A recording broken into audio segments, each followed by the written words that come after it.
What's up, YouTube? Your boy back once again with another sport topic, and today we're gonna talk some basketball. The NBA has completely changed. I know y'all have heard and seen that Anthony Davis has been traded from the New Orleans Pelicans to the Los Angeles Lakers for Zoe, Ingram, Hart, and a collection of first round picks. And to be honest, this is a great thing for the NBA.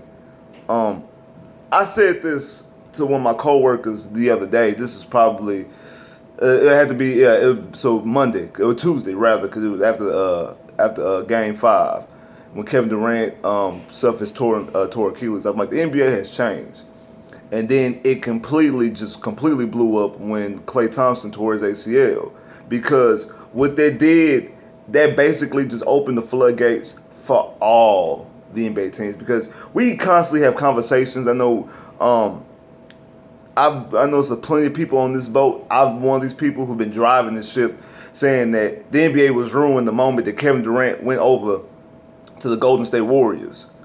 And we were talking about back in the day, back in the early 2000s, when basically everybody had a squad, everybody had a star or a high caliber player that people gravitate to. Like, people weren't all just, oh, a LeBron fan over here, or oh, this team fan over here. Like, you met people, and people were fans of all across the NBA. People were fans. That's why I'm from Texas, and my favorite basketball team is the Magic. I'm a huge Tracy McGrady fan.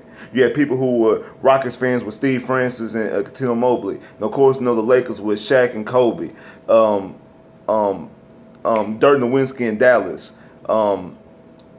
Tim Duncan in San Antonio. You had people who were all across. Chris Webber in Sacramento.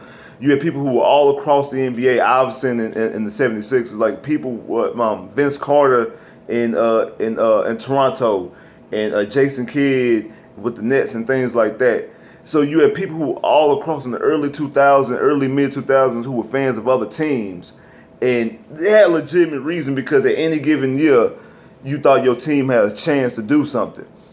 And I think we're getting closer to that now that the man save of the Golden State Warriors, the evil empire, is no more, because Kevin Durant is either gone, or at least going to be gone for a year. Even if he stays in Golden State, he's not going to be able to play for a whole year. And the same thing with Klay. Klay's not coming back until maybe, at best case scenario, February or March. And then still he's coming off ACL. He has to get into shape, and then basketball shape, conditioning. And he's still not going to be the same Klay Thompson. Maybe in the postseason you're going to see glimpses, but he's not going to be it's not going to be the full-fledged splash, bro. So you're basically going to have Steph, Draymond, and I'm pretty sure they're going to bring back Boogie. And I'd like to see that. I'd like to see what Boogie would do, because Boogie would be the number 2 option with him and Klay. And him and Steph. And I would like to see that. I would definitely like to see that a fully healthy Boogie getting fully healthy, him and Klay. I keep saying Klay, him and Steph. I would like to see what that type of squad would do.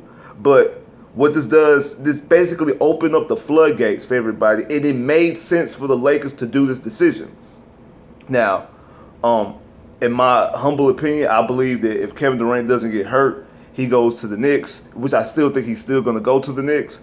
But I also think that would have gave the New York Knicks a better chance to trade for Anthony Davis, because even if they don't get Kyrie, that they would have Kevin Durant, and okay, good, we're gonna get Anthony Davis. But because of the injury to Kevin Durant, now you don't know if Kevin Durant is gonna come, or even if he does come, you still have to wait on a year. That Anthony Davis is a free agent next year. So who's to say, even if you do trade for Anthony Davis doesn't walk at the end of the year, because the Knicks still not be good.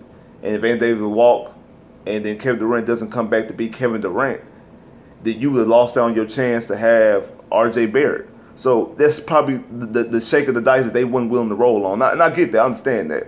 So the Lakers had the best package. And to be honest, New Orleans gutted the Lakers. Say what you want about Lonzo, scoring wise, but he's a good defender. He's a great passer. He's a great playmaker. And to pair him up with Zion, And then they still have Brandon Ingram. They got hard. They have the number 4 pick, so they can go after Culver or they can go after Cam.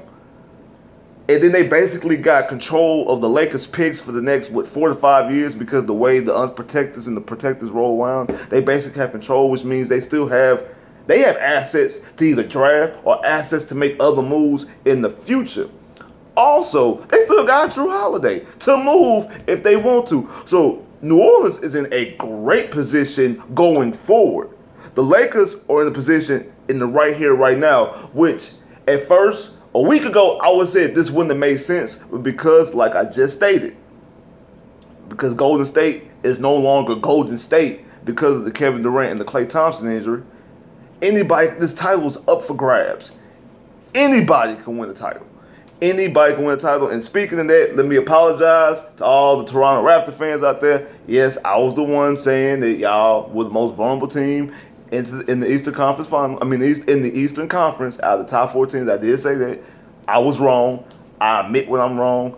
I was wrong. Y'all won the NBA title. Y'all won the championship. Kawhi Leonard is, in my opinion, probably the second best player in the NBA, if not the number 1 best player, because when Kevin Durant came back for them 12 minutes, Kevin Durant looked like he was the best. Before he tore his Achilles, Kevin Durant looked like it was at ease, and he was definitely the best player. So I'll give you that. So he won a 2. And if he goes to the Clippers,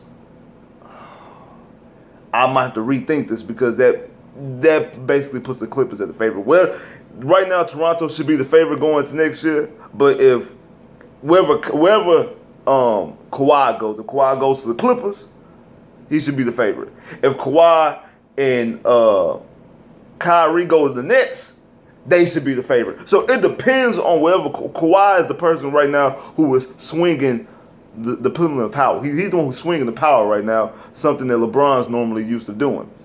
But as of right here, right now, this is a good move for the Lakers right now. Going forward is actually going to prove devastating because you think about a guy like LeBron is 34, Anthony Davis 26, and those picks go deep into those picks are not just next year's pick, this year's pick, next year's pick, and something like that. Those picks go all the way up, I think it's like 2025. Who knows? Who knows what that? Who knows what that pick would turn into?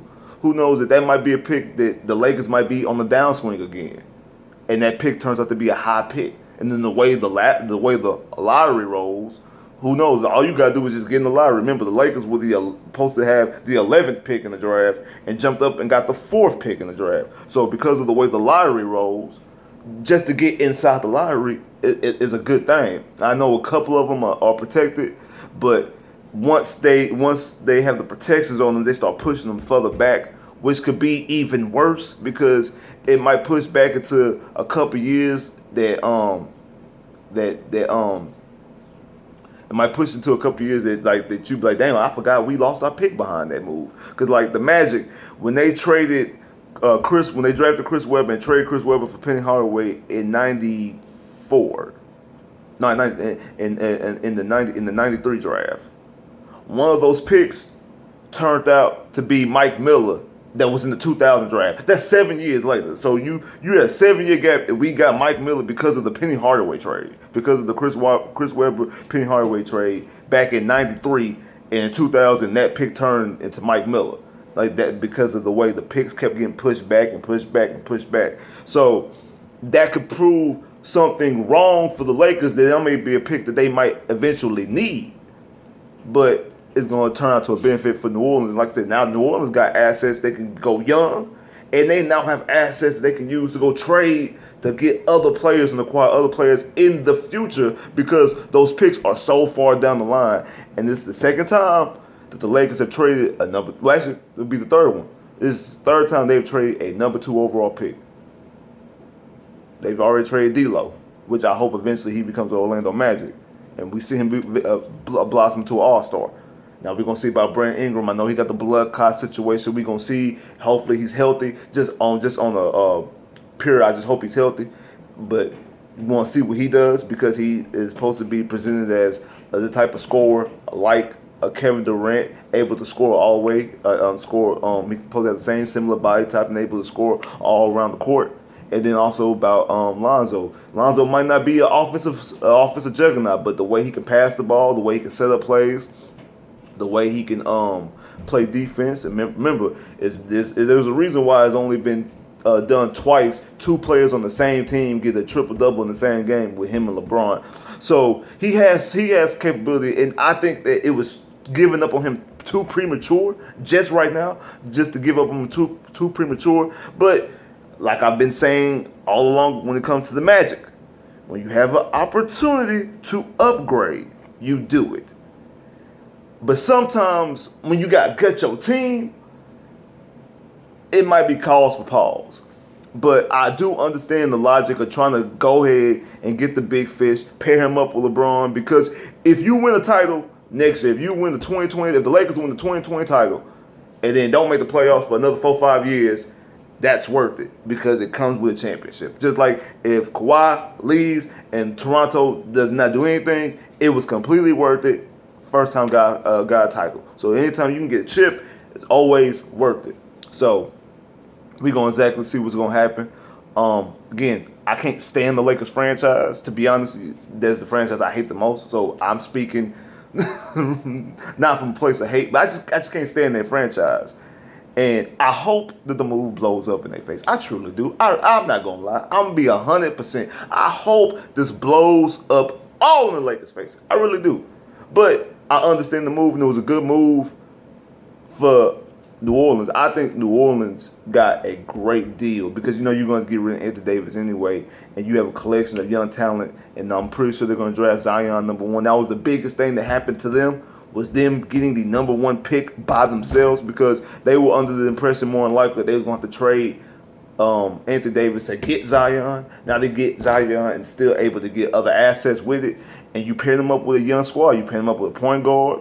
You pair them up with a I know Ingram goes from two to the small forward, but more likely is the small forward, and they have the #4 pick, so they can go get Culver out of Texas Tech, or they can go get his running mate Cam.